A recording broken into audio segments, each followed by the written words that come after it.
Hi, I'm Gregg LeFevre, and this is the Compulsive Storyteller, a series of short personal stories where we explore the idea that truth can be stranger than fiction.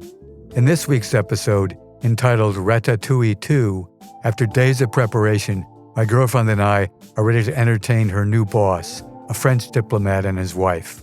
The menu is set, the hors d'oeuvres are ready, the loft is arranged. All that's left is to tuck Ratsky, our pet rat, into his cage and away from prying eyes.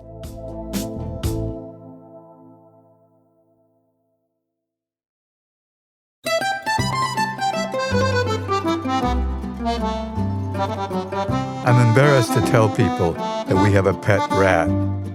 When I first met Laura, she had a pet rat, which I thought was pretty weird. She was a fantastic woman in every way, so I decided I'd try to put up with it. When she moved in, he moved in, and I've definitely warmed up to the little guy. He's half white and half gray, as if his hindquarters were dipped into a can of gray paint. He's mischievous, smart, and independent. We renamed him Ratsky. Today, I'm putting the finishing touches on his new 4-story home. I've repainted an old bookcase, cut holes in the 3 interior shelves, and run little ramps between the floors. The ramps are configured one above the other in the same way that staircases are in most buildings. Ratsky now lives in an old, dilapidated parrot cage. He can only spend time on the floor of the cage, so it's not the ideal setup for him. However, most of the time, he just explores all the nooks and crannies of our loft. I have built this new house in part because a week from today, next Friday, we will have some very important guests visiting. I want to get rid of the parrot cage habitat and had the idea of this new home, which we will hide away when the guests arrive. My girlfriend Laura is a temporary translator for a newly arrived French diplomat, and he and his wife are coming out to our loft for dinner. He's also a serious art collector, which explains in part our efforts in preparing for his visit. Laura tells me that she thinks they want to check out our art as well as our loft and see how a couple of real New York artists live. Laura is creating something special for their visit, a new avant-garde couch of sorts.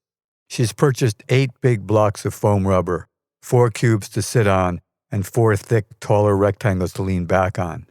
The overall couch will be L-shaped, and she's engaged a tailor from down the block to sew zippered light gray canvas coverings.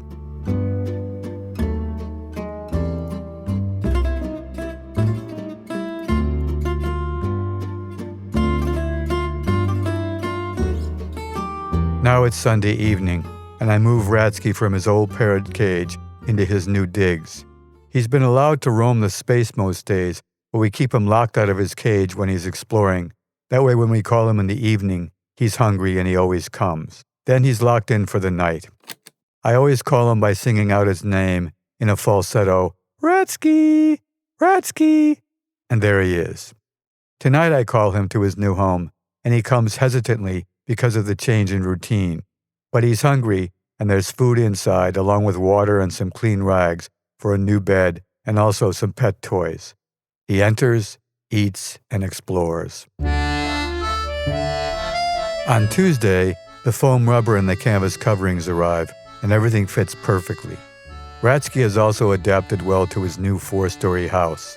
The day after his first night there, he moved in a few of his treasures from the parrot cage, a piece of red rubber, a scrap of sequin cloth, and a peanut shell.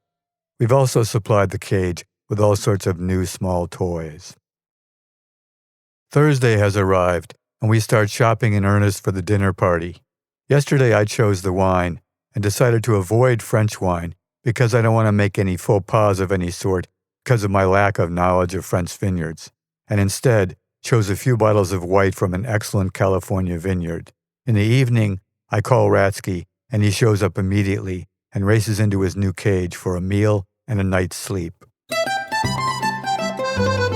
Today is Friday, the big day. We shop in the morning, whole wild salmon, asparagus and shallots, and those different colored little baby potatoes. We get some great desserts from Dean and DeLuca, which I call Dean and Dinero. We'll be making our own hors d'oeuvres. There is one big potential problem, though, the couch. It's been set up and sat on a few times, but I've never really thrown myself down on it. When I do, the vertical back blocks tip over and I fall backwards. I think to myself, damn, now we need a quick fix, because we plan to sit on the couch with our guests for appetizers and drinks before adjourning to the dinner table across the loft. We decide on a two-part solution, sandwiching multiple strips of two-sided adhesive tape between the back of the blocks and the standing rectangles, and then to be on the safe side, I use some heavy twine to sew them together behind the base blocks. Voila, problem solved. The other problem is Ratsky, so we move his cage into the laundry room. I'm pretty sure that our guests, like most people, are not fond of rats. It's funny, I've been so completely converted by Laura to liking Ratsky that I, like her, find most references to rats in popular culture to be offensive. You dirty rat. They ratted him out. He's a filthy rat. This place looks like a rat's nest. References to gym rats and mall rats are less offensive. But of course, we both resist telling people how we feel about their unkind words towards rats. It's just too weird on our part. They are due at 7, so at 6:30 I call Ratsky. I sing out his name, and today of all days, no Ratsky. We both waste valuable time searching, even though there are still preparations to be completed. Upstairs, in the studio, the laundry room, the office, Ratsky! Ratsky! But he's nowhere to be found. So we decide on a fallback plan if he doesn't appear before they do. One of us has to be on the lookout in case he makes a beeline for our guests. That someone is me. When the buzzer rings, we both look anxiously at each other, close our eyes, touch foreheads, and shake our heads from side to side. Then we put on our happy faces and greet our guests at the door. We all make small talk about their getting up the freight elevator and our great views of the city. Then we sit down at the couch for appetizers and wine. I'm incredibly anxious, but a glass of wine does wonders. It also makes my eyes lapse for a few seconds from Rat Patrol. Suddenly, from the far side of the space, Ratsky makes his move. The woman has just raised a pretty little hors d'oeuvre to her lips when he jumps on and across the coffee table and runs straight up the front of her dress. She screams a scream that is truly operatic, a horrified, blood-curdling scream, and at the same time, she completely straightens her body out of fear. Ratsky has taken off with the hors d'oeuvre as soon as she starts screaming, but she doesn't know that. Because she stiffens her body, our two-sided tape job and sewing completely fail, and the rear of the couch flips backwards, and she does too. Continuing to tumble backwards, she ends up with both her pantyhosed legs flailing in the air and still screaming, and the bottom edge of her skirt has fallen down to her hips. The biggest problem is that for Laura and I, the situation is completely hilarious. The harder we try not to, the louder and more uncontrollably we laugh. We're laughing so hard that we're crying, but not so the diplomat. As I laugh, I clumsily try to help his wife right herself, not knowing exactly where to take hold of her, and she inadvertently gives me a good kick. Then her husband pushes me aside and helps her up. He hugs her, whispering, "Mon petit chou," in her ear to calm her. And then he has some very nasty French words for Laura and I. She stops screaming and is now crying, but still our muffled laughter continues. What we're doing is so wrong, which makes it all the more funny. After a flurry of French expletives on the part of the husband, they leave in a hurry. Laura and I fall onto the couch, and out comes Ratsky, not to take a bow, but to clean up all the hors d'oeuvres that were scattered on the floor. The upshot of the evening is that Laura is barred from the office when she goes in to apologize. Her things are unceremoniously given to her in a cardboard box, and she's asked to leave. They never return our phone calls, nor respond to our apology note, the writing of which makes us both hysterical again. No matter how we phrase our apologetic description of the events of that evening, it's beyond funny. At one point, we make up a name for her, Madame Recamier, who is one of the subjects of Ingres's most famous paintings. Since then, whenever either of us needs a pick-me-up, the other one just has to call out Madame Recamier, and we both giggle and sometimes howl with laughter. Sadly, Laura's and my relationship didn't make it, but we did briefly get back together for Ratsky's funeral. He lived for 4 years, which is a long life for a rat.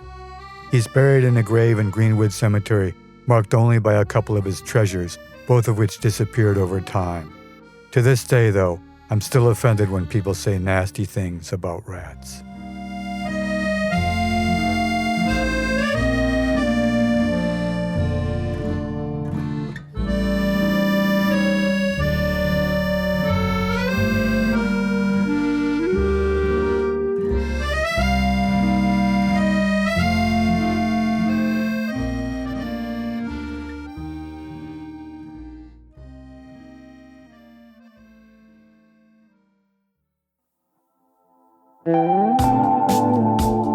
The Compulsive Storyteller is written by me, Gregg LeFevre, and co-produced with Peter Kokoma, who made our theme song. If you enjoyed this week's episode, we'd love your help sharing the show.